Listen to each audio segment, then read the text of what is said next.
अग्निपथ योजना के विरोध में बिहार में हुई हिंसा के बाद ट्रेनों के पहिए थम गए, मगर अब रेलवे ने 95% ट्रेनों का परिचालन शुरू कर दिया है।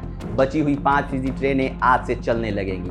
बिहार में अग्निपथ योजना के खिलाफ हुए हिंसक प्रदर्शन थमने के बाद रेल सेवा फिर से पटरी पर लौट रही है। मेल एक्सप्रेस ट्रेनें रफ्तार पकड़ने लगी है। रेलवे के मुताबिक 95% ट्रेनों की आवाजाही शुरू हो गई है।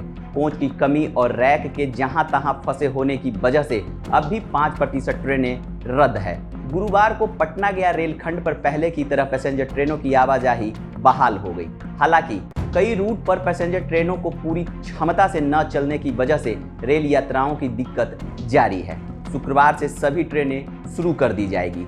गुरुवार को मगध एक्सप्रेस, विक्रमशिला एक्सप्रेस, तेजस, राजधानी एक्सप्रेस, संपूर्ण क्रांति एक्सप्रेस सहित अन्य प्रमुख ट्रेनों के परिचालन से दिल्ली रूट पर ट्रेनों की फिलहाल किल्लत कम हुई है।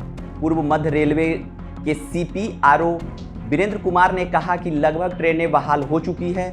कुछ साप्ताहिक ट्रेनें हैं जिनके रैक कहीं कहीं फंसे हुए हैं, उनके परिचालन में अधिक देरी हो रही है। पैसेंजर ट्रेन की संख्या भी पिछले दिनों 2 दिन में बढ़ी है। 24 जून से सभी ट्रेनें चलने लगेगी।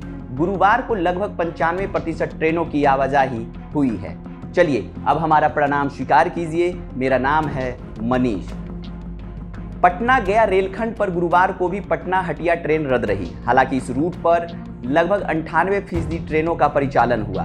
देर रात गंगा दामोदर एक्सप्रेस को भी चलने की तैयारी दिखी। पिछले 2 दिनों में 8 से लेकर 10 नंबर प्लेटफॉर्म पर गहमागहमी बनी रही।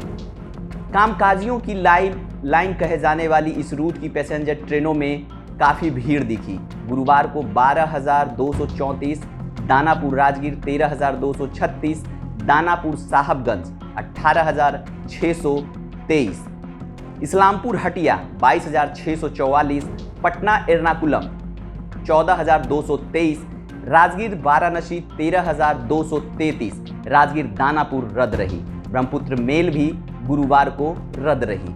Patna junction, Rajendra Nagar terminal, Pataliputra junction, Danapur सहित दानापुर रेल मंडल के स्टेशन पर यात्रियों की भीड़ दिखने लगी है। टिकट काउंटर पर भी लंबी कतारें दिख रही है। पिछले 2 दिनों में अनारक्षित टिकटों की बिक्री में काफ़ी बढ़ोतरी हुई है। रेल परिसरों में सुरक्षा बलों की संख्या बढ़ा दी गई है।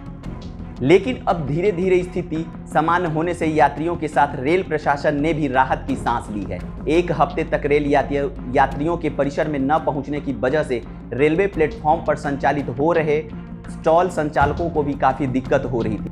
यात्रियों से परिसर में गुलजार होने के बाद अब इनकी बिक्री बढ़ी हुई है। हालांकि कुछ स्टॉलों पर पुरानी सामग्री के खपाया जा रहा है, जिससे यात्रियों और स्टॉल संचालकों की झिकझिक देखी गई है। गुरुवार को पटना जंक्शन के स्टॉल पर जमकर बिक्री हुई।